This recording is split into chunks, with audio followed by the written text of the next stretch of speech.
A civil war is about to go down in Gundam Build Divers, and it's all because of the electronic lifeform diver, Sarah.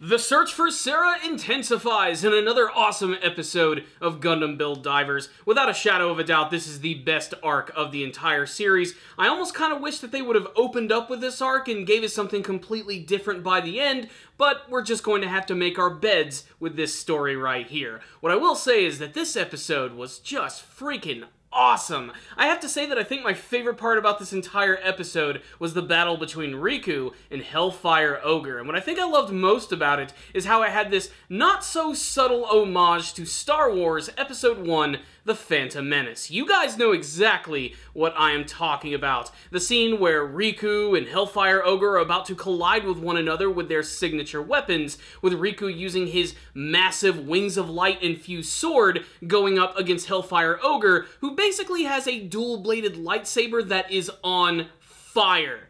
This scene was all sorts of kick-ass, and I just implore you to watch this entire fight scene while playing Duel of the Fates over it. It just makes it. That and the fact that this fight had to be one of the most intense and one of the best animated that I've actually seen from Build Divers thus far. But why is this battle even going on in the first place? What's going on in this episode of Gundam Build Divers? Well, let's just go ahead and jump into the nitty-gritty. This entire episode right here is mostly divided into two halves, with the first half of the episode following the Build Divers team as they're desperately trying to find Sarah, who is continuing to be out of their sight. She's just hiding from everyone for the fear that she's going to be deleted from this world that she loves and separated from her friends. What is kind of interesting, however, is that she actually gets found by Kyoya Kujo. That's right, the frickin' champion himself. And at first it seems like he does actually have good intentions, and he does.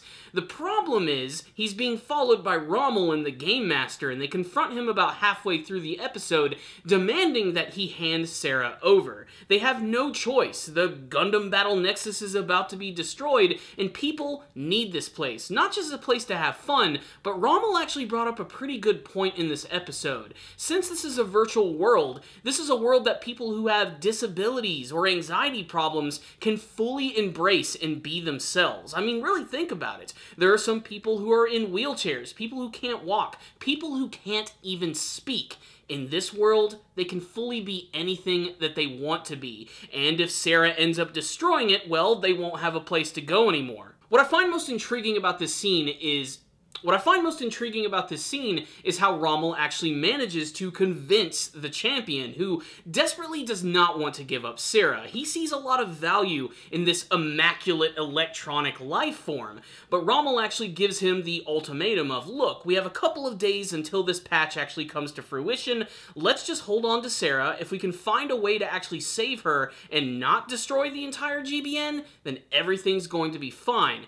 But if they can't find an answer until then, it looks like Sarah is going to be getting the axe. While all of this is going on, Riku is desperately searching all over the GBN for Sarah and ends up running into Hellfire Ogre instead, who has a brand new Gunpla, which might be one of the most cool that I've seen from the entire series. It's basically just a giant red beast. It's a combination of all sorts of different mobile suits and is a really great reflection of his character, and still keeping the whole ogre theme, the fact that he has this like giant clubbed spike, but he's also just covered from head to toe with lasers and swords, and of course that dual-bladed fire freaking lightsaber weapon, which causes the entire ground to just erupt in flames.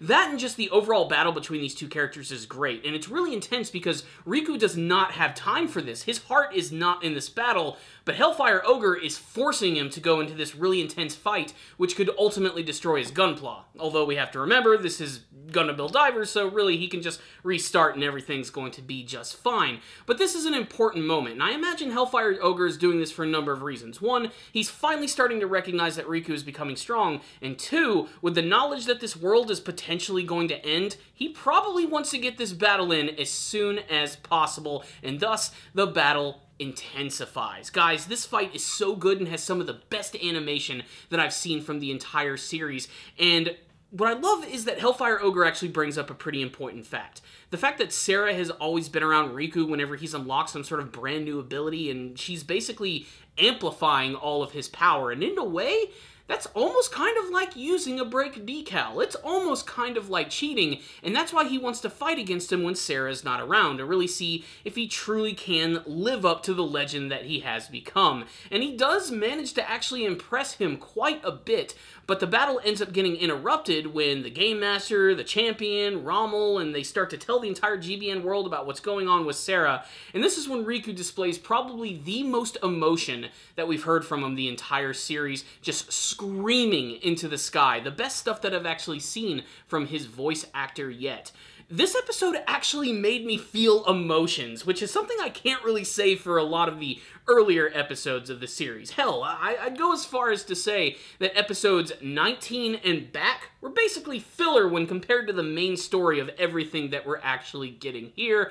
And man, I cannot wait to see how it's all going to go down. So, what's the rundown on this episode of Gundam Build Divers? Oh my God, it's so good! I can't sing the praises of this episode enough. It actually had good character moments, solid characterization, really solid action, and a story that actually made me feel something. The fact that Sarah is something that was actually born within this world is very interesting, as the Game Master and their group simply see her as a bug, a virus, something that needs to be wiped out, whereas other people, such as the woman who actually created the entire GBN, who happens to go by the name of Tori, by the way, actually sees her as something special, the next step in the evolution of humanity. And honestly, I kind of have to agree with her. Sarah's not just a typical bug or a virus. She displays actual emotions. She has feelings for people. And to get rid of something like that, which could be so important for the future of mankind, and especially in terms of technology, just seems kind of foolhardy. If anything, they should be trying to find a way to actually preserve Sarah at this point for how incredibly important she is. I mean, if the GBN goes down, can't they just make another one? This is just like a video game. They could just make Gundam Battle Nexus 2. The second edition. There were a ton of other little subplots in this episode. I think my absolute favorite was the return of Tsukasa Shiba. Koichi actually ends up finding him, and it looks like they're going to collaborate together to try and figure out how to save Sarah. And from what I've gathered, their plan looks like it's going to involve actually transforming Sarah into a living Gunpla in real life. I'm not sure what that means, but they're trying to make a break decal that works in the real world. And they display this by showing this, like, robot doll, which I'm guessing is going to be sort of like the prototype for what he's eventually going to become. But all I know is if Koichi came up with this and no one else did, the kid is a freaking genius. But what I really love about it is, of course, that Tsukasa Shiba is going to come back as an actual good character and help his friends. Otherwise, maybe he has some evil plans that we don't know about. It's kind of hard to say, because the rest of the series looks like it's going to be this, like, big battle between these people who want to save Sarah and those who simply just have no choice but to let her be destroyed. I had a feeling that the Champion was going to play a big part in this, and I even theorized in my last episode that he might be someone who's against the idea of actually preserving and saving Sarah. And now he's been reluctantly thrown into this position, which, of course, you know, is one of the main reasons why Riku is so angry at the end of the episode. Not just that Sarah has been captured, but that the person he idolized more than anyone, the person who actually got him into the whole Gunpla battle thing in the first place, is now against him and is actually holding his friend, his companion, his teammate hostage, and has no choice but to fight against him. The emotions that must be swirling in Riku right now are amazing. So that, combined with the ridiculously awesome action scene of this episode and the beginning of a story which actually makes me feel something,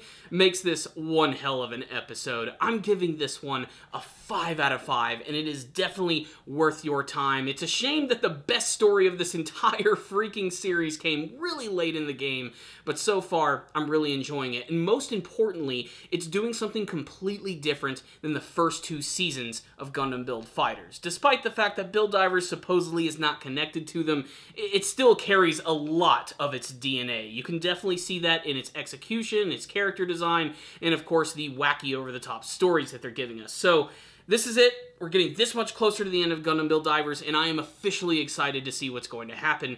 But I really want to hear from you guys. Did any of you watch this episode of Gundam Build Divers? Tell me all your thoughts about it in the comments section below. What did you think about the twist of the champion actually going along with capturing Sarah? Will she be saved? What did you think about that battle against Hellfire Ogre and his brand new Gunpla? That was pretty awesome, right? Yeah, you know it was. And what do you hope to see from the rest of Gundam Build Divers? Let's get a discussion going in the comments section below. So, thank you guys so much for watching this review. Make sure to subscribe to the channel for more Gundam reviews and tons of other anime videos. I'll see you guys next time. And as always, stay down now, baby.